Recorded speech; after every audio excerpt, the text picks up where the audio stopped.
Hi students, welcome to commerce tutorial. ഇന്ന് നമ്മൾ discuss ചെയ്യാൻ പോകുന്ന ടോപ്പിക്ക് +2 എക്കണോമിക്സിലെ തിയറി ഓഫ് കൺസ്യൂമർ ബിഹേവിയർ എന്ന ചാപ്റ്ററിലെ 3rd പാർട്ടാണ് ഡിസ്കസ് ചെയ്യുന്നത്. ഫസ്റ്റ് ഓഫ് ഓൾ, എന്താണ് ഡിമാൻഡ് ഫങ്ഷൻ? ഡിമാൻഡ് ഫങ്ഷൻ എന്ന് പറഞ്ഞു കഴിഞ്ഞാൽ അഥവാ ഡിമാൻഡിൻ്റെ പ്രവർത്തനങ്ങൾ ഏതൊക്കെ രീതിയിലാണ് എന്നാണ് പറയുന്നത്. The relation between the consumer choice of the quantity of a goods and its price is called the demand function. എന്ന് വെച്ച് കഴിഞ്ഞാൽ ഒരു ഡിമാൻഡ് ഫങ്ഷൻ അഥവാ ഡിമാൻഡിൻ്റെ പ്രവർത്തനം എന്ന് പറഞ്ഞാൽ എന്താ ഇവിടെ പറയുന്നതെന്ന് വെച്ച് കഴിഞ്ഞാൽ നമ്മൾ ഒരു നല്ല അളവിൻ്റെ ഉപഭോക്താവിൻ്റെ ഒപ്റ്റിമൽ തിരഞ്ഞെടുപ്പും തമ്മിലുള്ള റിലേഷൻ അതിൻ്റെ പ്രൈസിനെ അല്ലെങ്കിൽ അതിൻ്റെ വിലയെ ഡിമാൻഡ് ഫങ്ഷൻ എന്ന് വിളിക്കുന്നു. ഇതിന് നമ്മൾ Q = P എന്ന് നമുക്ക് എഴുതാം. ഇവിടെ Q എന്ന് പറഞ്ഞാൽ ക്വാണ്ടിറ്റി ഡിമാൻഡും P എന്ന് പറഞ്ഞാൽ പ്രൈസ് ഓഫ് ദ ഗുഡ്സുമാണ്. Next, determinants of demand. Determinants of demand എന്ന് പറഞ്ഞാൽ നമ്മുടെ ഡിമാൻഡിൽ വരുന്ന ഏറ്റവും ഇൻഫ്ലുവൻസ് ചെയ്യിപ്പിക്കുന്ന കുറേ ഘടകങ്ങളുണ്ട്, അല്ലെങ്കിൽ കുറേ ഫാക്ടേഴ്സ് ഉണ്ട്. ഈ ഫാക്ടേഴ്സൊക്കെ ഇൻക്ലൂഡിങ് ആയിക്കഴിഞ്ഞാലേ ഉള്ളൊരു ഗുഡ്സിൻ്റെ ഡിമാൻഡ് നമുക്ക് വർദ്ധിക്കുകയുള്ളൂ. അപ്പോൾ it's depends on goods. Then അവിടെ എന്താ പറയുന്നത്? First one, price of the goods. ഒരു കമ്മോഡിറ്റീൻ്റെ പ്രൈസ് അല്ലെങ്കിൽ ഒരു ഗുഡ്സിൻ്റെ വിലയെ ആശ്രയിച്ചിരിക്കും. രണ്ടാമത്തെ, പ്രൈസ് ഓഫ് റിലേറ്റഡ് കമ്മോഡിറ്റീസിൻ്റെ റിലേറ്റഡ് ആയിട്ടുള്ള വസ്തുക്കളുടെ പ്രൈസ്. പിന്നെ പ്രൈസ് ഓഫ് ദ കൺസ്യൂമർ അല്ലെങ്കിൽ ഇൻകം ഓഫ് ദ കൺസ്യൂമേഴ്സിൻ്റെ വരുമാനം. ടേസ്റ്റ് ആൻഡ് പ്രിഫറൻസ്, അഭിരുചികളും അതുപോലെ തന്നെ മുൻഗണനകളും. പിന്നെ മണി സപ്ലൈ, പണം സപ്ലൈ ചെയ്യുന്നത്. ഇൻട്രസ്റ്റ് റേറ്റ്, പലിശ നിരക്ക്. ഇതൊക്കെ എന്താണ്? ഒരു ഡിമാൻഡ് ഇമ്പോർട്ടൻറ്റ് ഫാക്ടേഴ്സ് ആണെന്നാണ് പറയുന്നത്. Next, normal goods. Normal goods എന്ന് പറയുകയാണെങ്കിൽ normal goods are those goods whose demand increase when income of the consumer increase and demand decrease when income decrease. Here demand moves in the same direction as the income of the consumer changes. The TV, computer, clothes etcetera are example. Normal goods എന്ന് പറഞ്ഞാൽ സാധാരണ goods നമുക്ക് പറയാം. ഒരു സാധാരണ goods എന്ന് പറയുമ്പോൾ നമുക്ക് ഇൻകം ലഭിക്കുമ്പോൾ ഡിമാൻഡ് വർദ്ധിക്കുന്ന വസ്തുക്കളാണ് ഒരു സാധാരണ ഗുഡ്സുകൾ എന്നതുകൊണ്ട് ഉദ്ദേശിക്കുന്നത്. വരുമാനം കുറയുമ്പോൾ ഉപഭോക്താവ് വർദ്ധിക്കുകയും ഡിമാൻഡ് കുറയുകയും ചെയ്യുന്നു. ഇവിടെ ഡിമാൻഡിൻ്റെ നീക്കങ്ങൾ ഉപഭോക്താവിൻ്റെ വരുമാനം മാറുന്ന അതേ സെയിം ദിശയിലായിരിക്കും എന്നാണ് പറയുന്നത്. അടുത്ത മെയിൻ എക്സാമ്പിളാണ് TV, കമ്പ്യൂട്ടർ, അതുപോലെ തന്നെ ക്ലോത്ത്സ് എന്നിവ. Next, substituted goods. Substitute goods എന്ന് പറയുകയാണെങ്കിൽ ഈ goods that is used in the place of other goods is called substitute goods. എന്ന് വെച്ച് കഴിഞ്ഞാൽ ഒരു ഗുഡ്സ് ആ ഗുഡ്സിൻ്റെയുമായിട്ട് റിലേറ്റഡ് ആയിട്ടുള്ള അനദർ ഗുഡ്സിനെയാണ് നമ്മൾ സബ്സ്റ്റിറ്റ്യൂട്ടഡ് ഗുഡ്സ് എന്ന് പറയുന്നത്. എന്ന് വെച്ച് കഴിഞ്ഞാൽ ഒരു ടീ ആൻഡ് കോഫി അഥവാ ടീയിൻ്റെ വിലയാണ് കൂടുന്നതെങ്കിൽ നമുക്ക് എന്താണ് അവിടെ സബ്സ്റ്റിറ്റ്യൂട്ടായിട്ട് കോഫി യൂസ് ചെയ്യാം.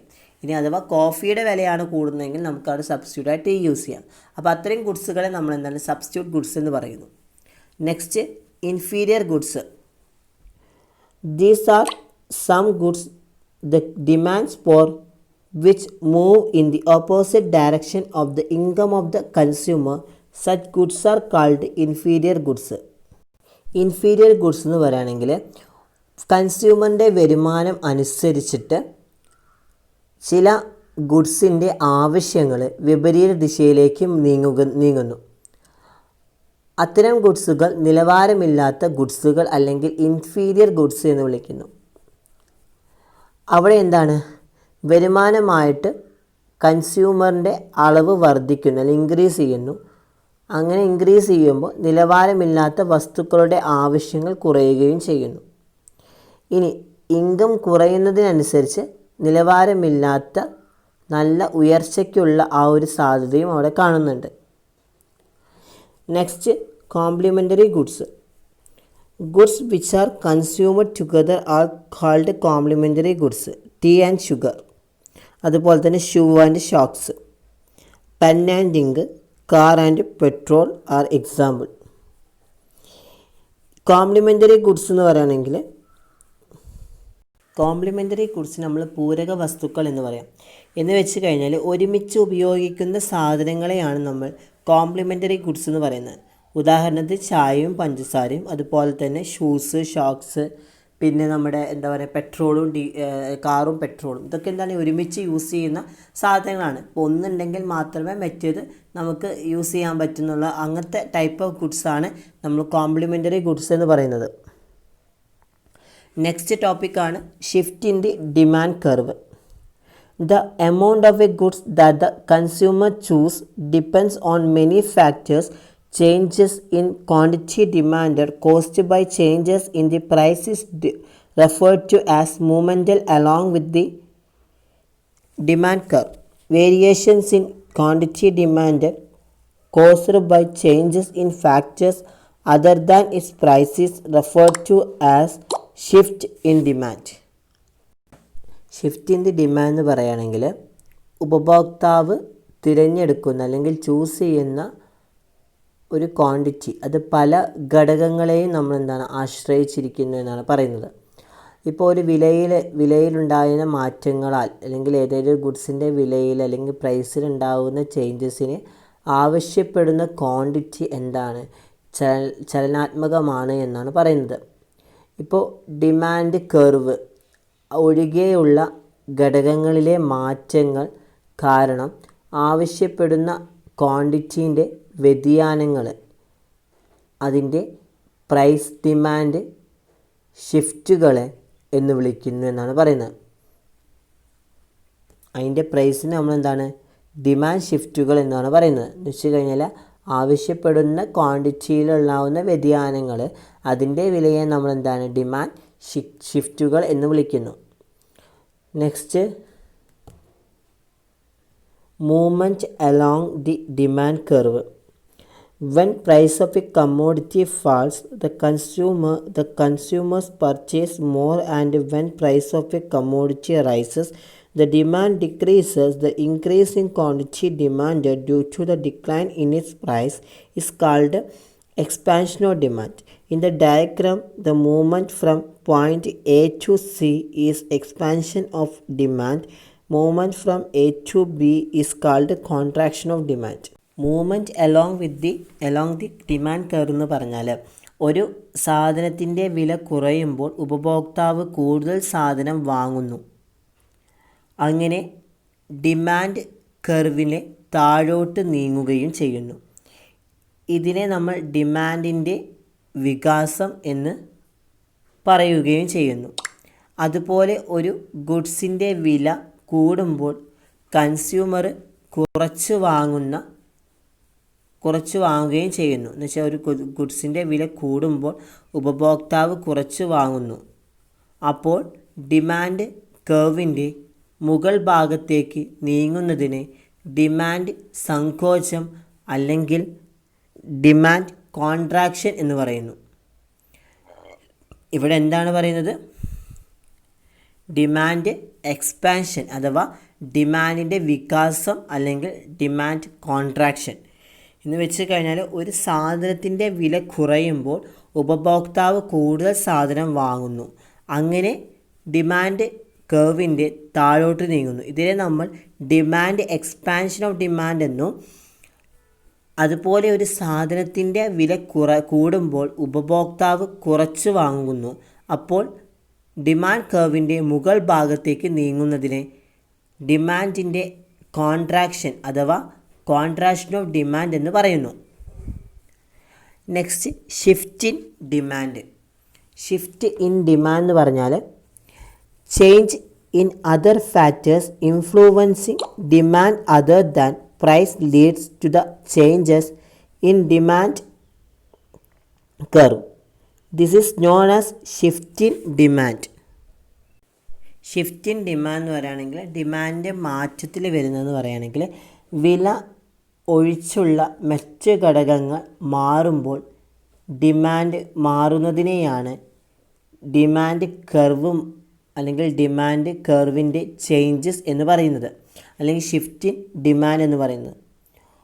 വില ഒഴിച്ചുള്ള മറ്റ് ഘടകങ്ങൾ മാറുമ്പോൾ മറ്റ് ഘടകങ്ങൾ മാറുമ്പോൾ ഡിമാൻഡ് മാറുന്നതിനെയാണ് നമ്മൾ എന്ത് പറയുന്നത്, ഡിമാൻഡിൻ്റെ ഷിഫ്റ്റ് ഇൻ ഡിമാൻഡ് എന്ന് പറയുന്നത്. ഇവിടെ കൺസ്യൂമറിൻ്റെ വരുമാനം കൂടുമ്പോൾ നിലവിൽ പ്രൈസ് മാറാതെ തന്നെ ഉപഭോക്താവ് കൂടുതൽ ഡിമാൻഡ് ചെയ്യുകയും ചെയ്യുന്നു. ഇതിനെ ഡിമാൻഡ് ഇൻക്രീസ് ഇൻ ഡിമാൻഡ് എന്ന് പറയുന്നു. എന്താണ് ഇൻക്രീസ് ഇൻ ഡിമാൻഡ് എന്ന് പറയുകയാണെങ്കിൽ എന്താ പറയുന്നത്, due to increase in income demand for a commodity may increase even through price remains the same. It is called increase in demand. Increase in demand എന്ന് പറയുകയാണെങ്കിൽ ഉപഭോക്താവിൻ്റെ വരുമാനം കൂടുമ്പോൾ നിലവിൽ പ്രൈസ് മാറാതെ തന്നെ ഉപഭോക്താവ് കൂടുതൽ ഡിമാൻഡ് ചെയ്യുന്നു. അതിനെ നമ്മൾ ഇൻക്രീസ് ഇൻ ഡിമാൻഡ് എന്ന് പറയുന്നു. ഇനി here the consumer move from demanded curve DD to D1 due to a fall in income. The consumer may reduce the demand. This is called a decrease in demand. എന്ന് വെച്ച് കഴിഞ്ഞാൽ വരുമാനം കുറയുമ്പോൾ അല്ലെങ്കിൽ income കുറയുമ്പോൾ ഉപഭോക്താവ് ഡിമാൻഡ് ചെയ്യുന്ന അളവ് കുറയുമ്പോൾ അതിനെ നമ്മൾ എന്താണ്, ഡിക്രീസ് ഇൻ ഡിമാൻഡ് എന്ന് പറയുന്നു. അങ്ങനെ ഡിക്രീസ് ഇൻ ഡിമാൻഡ് എന്നാണ് ഇവിടെ പറയുന്നത്, D2 എന്ന് പറയുന്നത്. Next market demand. Market demand എന്ന് പറഞ്ഞാൽ the market demand for goods at a particular price is the total demand the total demand for all consumers taken together. The market demand schedule for a goods can be derived from the individual demand schedule. ഒരു പ്രത്യേക പ്രൈസിന് ഒരു നല്ല മാർക്കറ്റിനുള്ള ആവശ്യം എല്ലാവർക്കുമുള്ള മൊത്തം ഉള്ളൊരു ഡിമാൻഡാണ്. ഒരു പ്രത്യേകതരം പ്രൈസിന് കിട്ടുന്ന നല്ല വിലയ്ക്ക് മാത്രം വിൽക്കുന്ന ഒരു മാർക്കറ്റ് ഒരു മൊത്തം ഡിമാൻഡിന് ആവശ്യമാണെന്നാണ് പറയുന്നത്. ഇവിടെ ഉപഭോക്താക്കൾ ഒരുമിച്ച് നേരിടുകയും ചെയ്യുന്നു. അതിനെയാണ് നമ്മൾ മാർക്കറ്റ് ഡിമാൻഡ് എന്ന് പറയുന്നത്. The market demand schedule for a goods can derived from the individual demand. എന്ന് വെച്ച് കഴിഞ്ഞാൽ മാർക്കറ്റ് ഡിമാൻഡ് ഷെഡ്യൂളിൽ നിന്ന് ഡിറൈവ് ചെയ്തതാണ് ഇൻഡിവിജ്വൽ ഡിമാൻഡ് ഷെഡ്യൂൾ എന്നത്. Individual demand schedule. Next market demand curve. The market demand curve of a goods can be derived from the individual demand curve graphically by adding up the individual demand curve horizontally as shown in the figure below. ഇവിടെ market demand എന്ന് പറഞ്ഞാൽ ഒരു മാർക്കറ്റിലെ മുഴുവൻ ഉപഭോക്താക്കളുടെയും demand കൂട്ടിയതാണ് market demand എന്ന് പറയുന്നത്. ഉദാഹരണമായി ഒരു മാർക്കറ്റിൽ 3 ഉപഭോക്താക്കൾ ഉണ്ടെങ്കിൽ 3 പേരും വിവിധ വിലകൾക്ക് വാങ്ങിക്കുന്ന സാധനത്തിൻ്റെ അളവ് കൂട്ടിയാൽ അവിടെ നമുക്ക് മാർക്കറ്റ് ഡിമാൻഡ് ലഭിക്കും. അതുപോലെ മാർക്കറ്റിലെ എല്ലാ വ്യക്തികളുടെയും ഡിമാൻഡ് കർവിനെ സമാന്തരമായി കൂട്ടിയാൽ നമുക്കെന്താണ്, മാർക്കറ്റ് ഡിമാൻഡ് കർവും ലഭിക്കും എന്നാണ് പറയുന്നത്. Next elasticity of demand. Elasticity of demand എന്ന് പറയുകയാണെങ്കിൽ demand for same goods are very responsive to price change while demands for certain other goods are not so responsive to price change. Price elasticity of demand is a measure of the responsiveness of the demanded for a goods to changes in the price. Demand പ്രൈസിൻ്റെ ഇലാസ്റ്റിക്കത എന്നാണ് പറയുന്നത്.